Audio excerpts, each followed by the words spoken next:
This podcast is sponsored by the Watts Hampton Cove, a brand new luxury apartment community located in beautiful Hampton Cove. The Watts offers 1, 2, and 3 bedroom apartment homes with stylish finishes and thoughtfully designed amenities.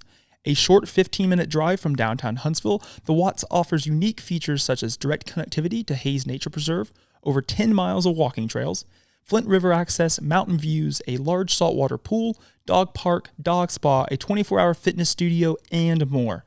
Dwell in delight this new year and make the Watts your home. For the month of January, they're going to be offering a $25 Amazon gift card for anyone that tours and mentions the Beyond Rockets podcast. Learn more and schedule your tour today at livethewatts.com, and this information will be in the episode notes. Welcome back to another episode of Beyond Rockets. Today I sit down and talk with Ethan Couch, one of the owners and current brewery managers of Yellowhammer Brewing, which opened in West Huntsville in 2010 by 4 guys who wanted to bring good, traditional beer to Alabama. The brewery grew rapidly. In 2015, they began the big move to their new facility and their current location at Campus 805. First off, thank you for taking the time to sit down and talking with me today. Would you like to introduce yourself, and we'll get started there? Sure. My name is Ethan Couch, and I'm the general manager at Yellowhammer Brewing. Awesome. Well, so as Huntsville's continuing to grow, I sit down and talk with a variety of different people in different industries, and a lot of them are transplants to Huntsville. Are you originally from Huntsville, or did work or family bring you here as well? Yeah, I'm from Alabama. I've been here in Huntsville for about 33 years. Okay. So prior to your a brewery background, obviously your background's not in brewing. You didn't just grow up, start brewing beer. What is your background in, and kind of what is your sort of story here in Huntsville and kind of prior to the brewery? Yeah. I went to Huntsville High School, graduated, and then went to UAH. I got a liberal arts degree in studio art, and then became a real estate appraiser after that, and worked with my dad after college. And I've been doing appraisal for 23 years. Wow. Yeah. And started this in 2009. We started talking about it, and then sold our first beer in 2010. So when did you really start getting into brewing beer? Like prior, were you doing it prior to 2009, or did you just kind of fall upon these guys that you would meet and all that to kind of get started with Yellowhammer? Yeah, I came at it more from the business perspective, and I just thought it would be fun. But yeah, I started talking about it. They had just changed the laws in 2009 to increase the ABV for beer sold in Alabama.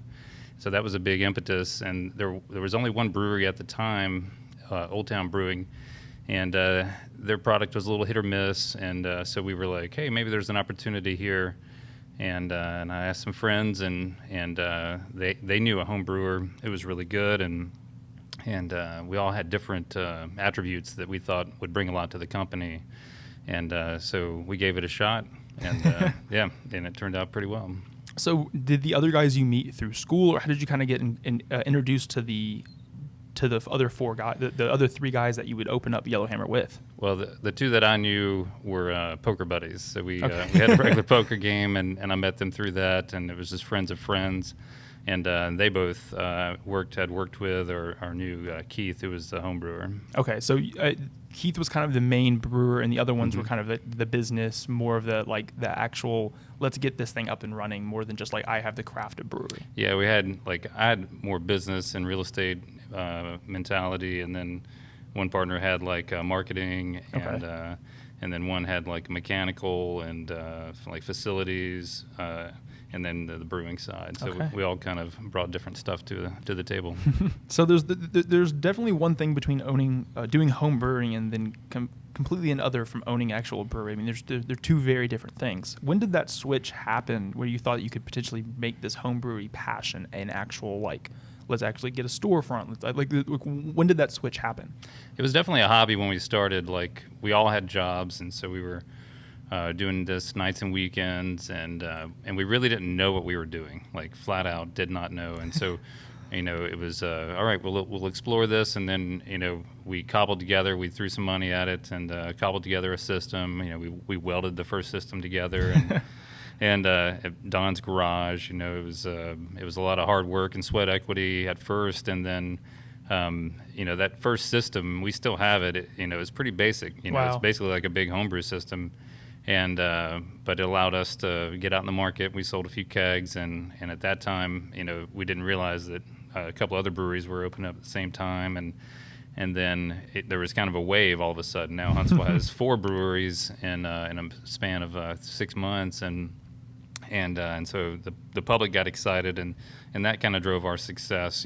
At the time, you couldn't have a tap room, so nobody even knew where we were or Wow. The whole process. And we in 2013, I believe they changed the laws for the tap room, and that's when people started to be able to come to the brewery and see what we were doing, and that really skyrocketed the branding and the ability for people to test out different stuff and just get familiar with the company, and that allowed us to grow a lot faster. So in 2010, you were located where Salty Nut is currently. Mm-hmm. What did the space look like then compared to what it looks like now? Because I know that backyard beer garden area definitely had some phases of changes that you were able to kind of do that looks a lot similar to what it looks like now. Can you talk a little bit about what that space looked like?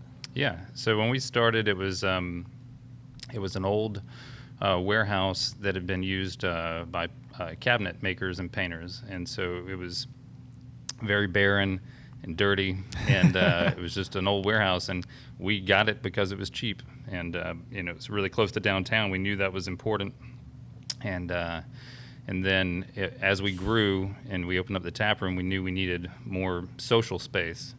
And so we actually bought the building next to us, and then that included the backyard where the beer garden is. And there was an old house, and some great stories there.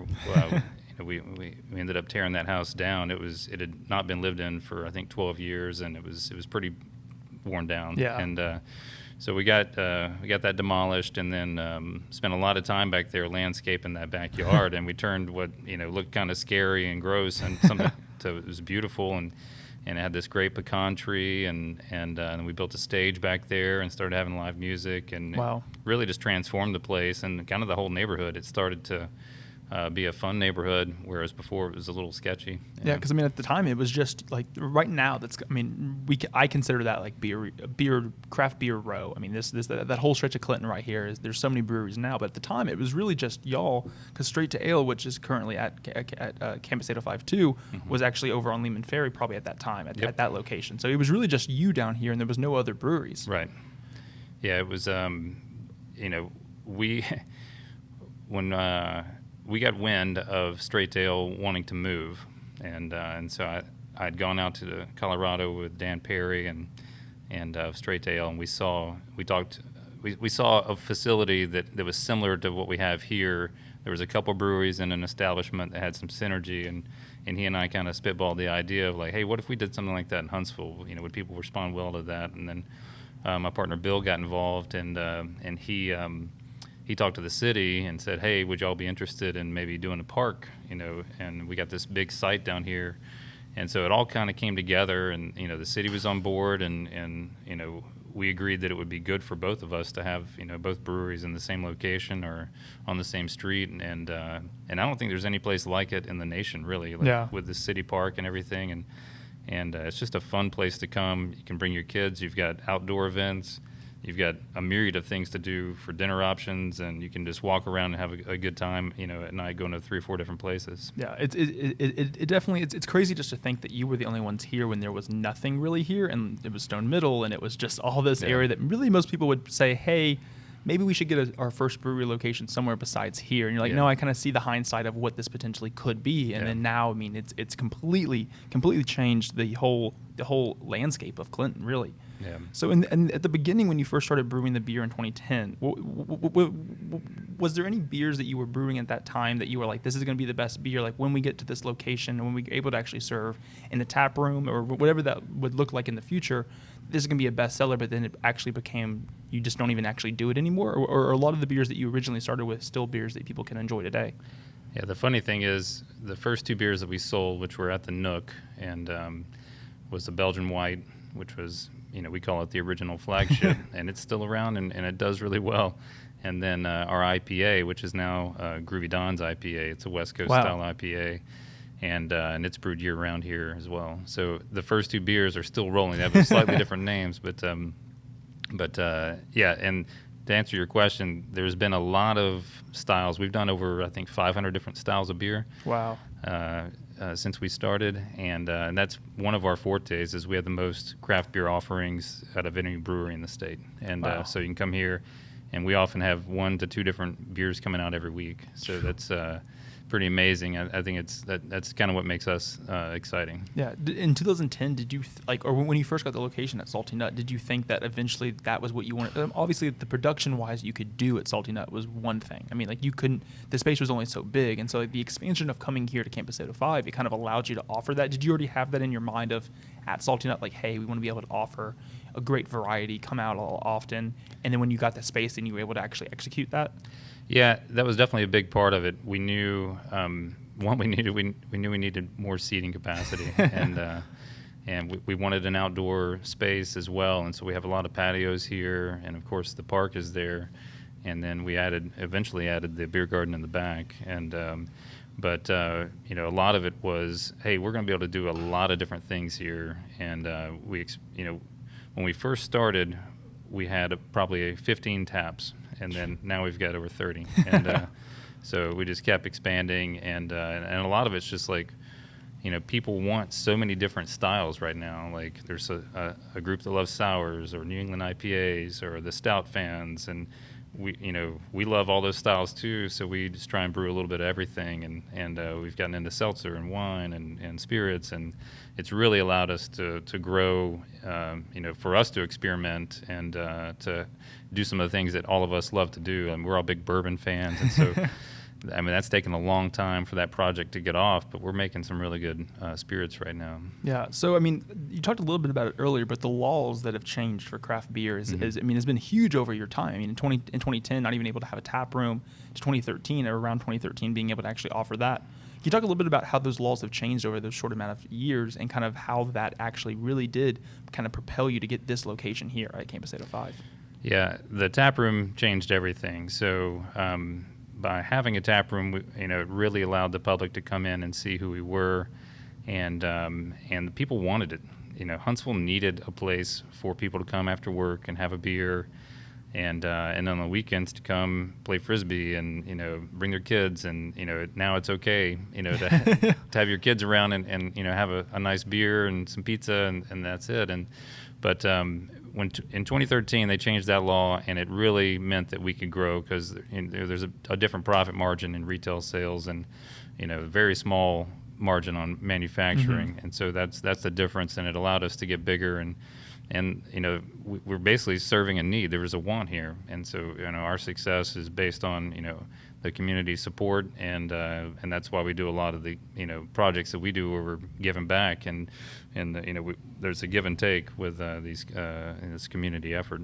Yeah, so you talked a little bit about it earlier with just you and Dan went from Straight to Ale, went to this event and kind of saw what this could be and potentially bringing this to Huntsville. Was the space of Campus 805 the only place you ever had in mind to do something like this when you kind of had that, or were there other places you had in mind prior to having this location? We've definitely thought about a lot, and this location meant a lot to us because it wasn't a far move, going 2 doors down, and this area of town was still not developed and or redeveloped, and so it was still kind of struggling, and the school had been boarded up for 6 years prior to Randy buying it, and so it was definitely kind of an eyesore, and it kind of looked scary. It had like a 6-foot fence with barbed wire, and I mean it's like a prison, and so turning that into something that's fun for the community, and a lot of people that have graduated from there, they just love seeing it be redeveloped into something that's viable and fun for the community, and so that's been a lot of fun seeing people come back and enjoying this side of town which they grew up in, and now it's way different and fun. So. Yeah, I mean, because technically the space that the Yellowhammer's at was actually the ball fields, I believe. Yeah, this was where the track and football field was. Yeah, I mean, the space itself here, I mean, y'all have gone through so many different expansions over the year. I mean, you got into the space around 2015. What did that tap room space look like? For those that are listening that have seen the space, have come to here, enjoy going to Yellowhammer, what did the space look like in 2015 versus the expansions you've had over the last 7 years, 8 years? Yeah, when we first moved here, we had the tap room and the manufacturing, half of the manufacturing, and we quickly were out of seating, and it was just wow, we just grew so much from where the old location was, and it's already packed again. And it's like, okay, I never thought, I needed this much space. And then we added the front patio and all that seating, and then we added another side patio, and that was all we could do at the time because it was a cheap way for us to get more seating. Yeah. And then after a year went by, we were like, okay, we've got to grow again, and we had half the site remaining, and it was kind of, we'll save this if things go well. Well, yeah, it was, things went well. Yeah, it was, we were needing it, and so we added more manufacturing, and it allowed us to include a canning line. So we switched from bottles to cans. Wow. So like year. The original stuff were in cans? No, original was bottles? In bottles, 12-ounce bottles, and then we added a can line, a lab for testing, another cold room, and then the distilling area, and then an event space on the very end. Wow. And that, one of the things, people always wanted to rent out the whole brewery for a company party, and we're like, we can't do that. We have we have regulars, we have people coming in from out of town. We can't just shut it down for one party. And so we were like, let's do an event hall and create a space that can suit 50 to 200 people if need be. And so that's been a huge help to our growth, is having the ability to do events, because again, that was servicing a need in the community. There wasn't a lot of space for rent. Yeah. I mean, it's wild just to think about all those. I mean, in a short amount of time, you've really you've built out this entire side of Campus 805 on the other side of the park, and you've really just kind of made this space fit what the community needs. And I think as Huntsville's continuing to grow with the craft beer scene over the last few years, I mean, outside seating and patio seating is something that people really do year round. Yeah. And making that a space that you have all the tarps for when it rains, and you have heaters when it's cold. Yeah. I mean, I love sitting outside all year round to have a beer. Like if even if it's cold, it's like I'll bundle up, I'll have a heater, it'll be fine, it'll be fantastic. Since moving to this place in 2015, you mentioned a little bit just like bourbon being such a big part of what you and the team and everyone here kind of really was always passionate about, and you were able to kind of accomplish that and start doing the distilling since you've been here. When did that first start? Because I know that process is a much longer process than a typical doing a porter or doing a lager or whatever it might look like. So what was that motivation to start doing the distilling, and kind of what did that process look like? Yeah, not everybody likes beer, and so we knew that it was a big thing, and some of our investors even would say hey, I'd love to come here more often, but my wife doesn't drink beer, or I don't really like beer myself. I'm just trying to support this, and so we were like, okay, well, we all were big fans of bourbon, and we were like, let's make some spirits, and again, we didn't know what we were doing, but we learned a lot, and we found a good still, and we got one of the largest stills in Alabama, and we started making vodka. That vodka is pretty simple to make, it's straightforward, and that's a quick turnaround. No barrel aging there, and then we made. We started with single malt whiskey and bourbon, and so we had two recipes there. And in 2018, we started barrel aging, and you can turn out a good product in a short amount of time with a smaller barrel. You get more surface area, per volume of spirit there, so you can do stuff that's 6 months, a year, 2 years, and right now, we're opening barrels that are 3.5 years old that are 10 gallons and 23 gallons, and wow. And there's a multiplier effect. People like to use 3 years if it's a 10-gallon barrel per 3 years times whatever you've aged it at. And so we're getting into some I think some really high quality spirits that have mellowed out over the years, and it's fun getting to see that flavor profile change, and I'm really proud of what we've been putting out. So what are the spirits that you currently offer? Because I know all the spirits that you offer are available for purchase in bottles at the tap room only, and you have a variety of different cocktails. So what are all the different spirits now, and what are they sort of what are their typical? Someone could come in and get a cocktail of this or that. Yeah, so we try and do 3 or 4 different cocktails. Our famous one is the Yellowhammer Punch, and that's a vodka-based drink. And so that's our most popular one, but we try and do stuff like a bourbon cocktail, and especially in the fall and winter, those are popular. And then we do rum right now as well, and that's we can do simple cocktails all the way up to like a tiki bar drink, and so we do a lot of different stuff there. And then, but a lot of people just like to buy the bottle spirits to go, and a lot of single malt and bourbon people are going to have neat or over ice, and so we also offer that, and that's been a huge growth in our business over the past 2 or 3 years, and a lot of people don't even know we do it. Yeah. And I haven't really promoted it too much because I wanted to get our, a solid footing and make sure that we could do this and do it well. And, the last thing I want to do is promote it and then be out of it all the time. Yeah. And I know that's maybe contrary to good marketing policy, but but I'm trying to slow grow it and make sure we're building fans the right way and make sure we're able to repeat our quality and offer people good stuff. Yeah, I mean, we talked a lot about just the laws and being able to expand and being able to really offer more to the consumer. And one of the most recent ones that I think came out in the last probably year or two is the ability to sell sixtels to individuals. And that, I mean, I bet, how has that impacted the growth of Yellowhammer? And what are sort of the offerings that you typically are able to provide? And so if someone was to come in to purchase a sixtel of something. Yeah. So we post on our website every week the sixtels that are available for sale, and because it does change. But normally you can get all the flagships, and then whatever specialties we come out with that are seasonal. There's always some at the very beginning of that. Okay. And so we normally have 10 to 12 different styles of sixtels that are available for sale. And it's been a big deal. Like a lot of people have kegerators at home, and they want it fresh off, as fresh from here as possible.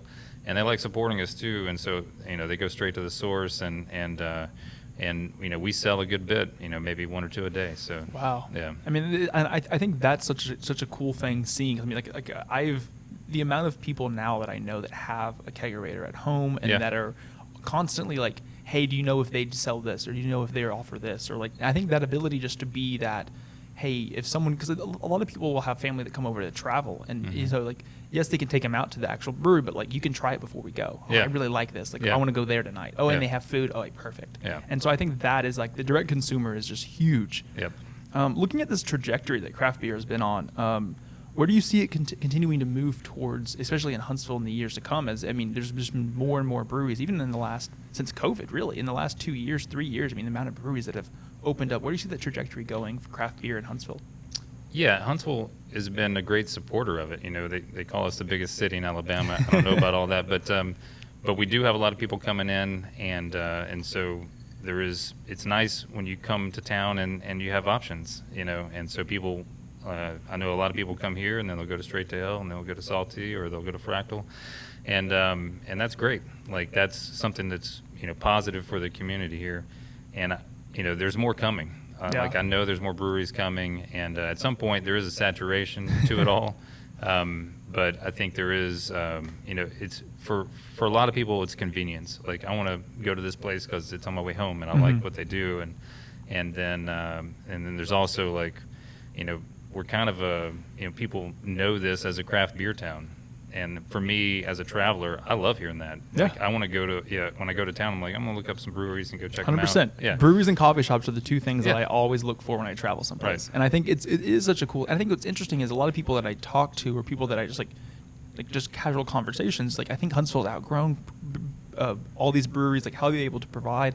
And I think really what it is that it's really education. Like, people are getting more accustomed to the potential of having a craft beer. And we talked about it a little bit off air before, but a big part of what Yellowhammer you've been trying to do in this journey you've been on is offer beer that people can have as an everyday drinker. It's not something that is so heavy or so strong or so just wildly out there that they just couldn't enjoy it, but only once a week. Well, you look at these stats that they throw out, and Alabama's #1 beer is Bud Light, and that's just sad. Like, we got some really good beer here, and it doesn't have to be us, but we want to make beer that that fits that niche, and like our Yellowhammer Gold is it's an American lager, and it's real easy to drink, and that's the kind of beer that we can really get behind as a state, and something like that. And enjoy as a day drinker. Yeah. So looking over this journey with Yellowhammer, what is one thing that you know now in the business that you wish you would have known back in 2010 when you first started? Wow. Once you get started, you can't stop, and so the amount of work that you have to put in, and I know this is true for almost every business, but it'll blow you away, as an entrepreneur, putting in 60 to 8 hours, and it'll surprise you. You'll be here on Christmas Eve having to fix the POS, or there's a plumbing problem, but ultimately it's up to you, and the show must go on. And so I didn't really think about that, and I try not to think about it now. I just one day at a time, get it done, and make sure we're open, and it's been fun. We've had trials and tribulations, and it's been difficult, but I wouldn't change a thing. What is one hat that you knew the least amount when you first started? I mean, like you said, because really as an entrepreneur and as the owner and as for a while, it was really just you and the other three guys. Like there was just the four of y'all. Yeah. And so there's a lot of different things you're having to learn, but when you're the owner, you're wearing multiple different hats. You're taking off one hat to do this hat, taking off this hat to do that hat. What is one hat that you knew the least amount, and was it just through that trial and tribulation that really made you figure out how to do it, or did you have like experts or guidance from other people?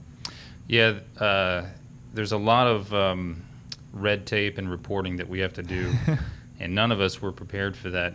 We could do, a little bit of it, but then, but as you get bigger, I mean, it's a full-time job, and there's no guidebook to how to fill out these reports, and they're kind of archaic. I mean, some of this stuff is over 100 years old that the feds make us fill out, and they use words that don't even make sense. Like what is a wine gallon? And it has. We're talking about beer or spirits. I'm confused. Am I on the wrong page? Do they miss a subsection? Like what's going on? But yeah, that was definitely a tough lesson to learn, and but once you dive in, they do teach a few classes. There's stuff now that people can walk you through it, and I offered my help to all these new guys coming in. Like, this stuff can be daunting, but you got to do it, or else they'll shut you down. So yeah. Yeah, I mean, I just, like I said, the amount of hoops to go through to get something like this started, and especially with spirits in Alabama and even just craft beer. I mean, like it's helped you a lot over the years with these laws changing, but there's also still unforeseen things that are just going to come up that you're like, I never thought I was going to have to deal with this, but now I got to figure this out, because it's not going to get any easier. It's just going to get harder. Yeah. And so I think even as the business grows in any business, really, like business is hard and it just gets harder.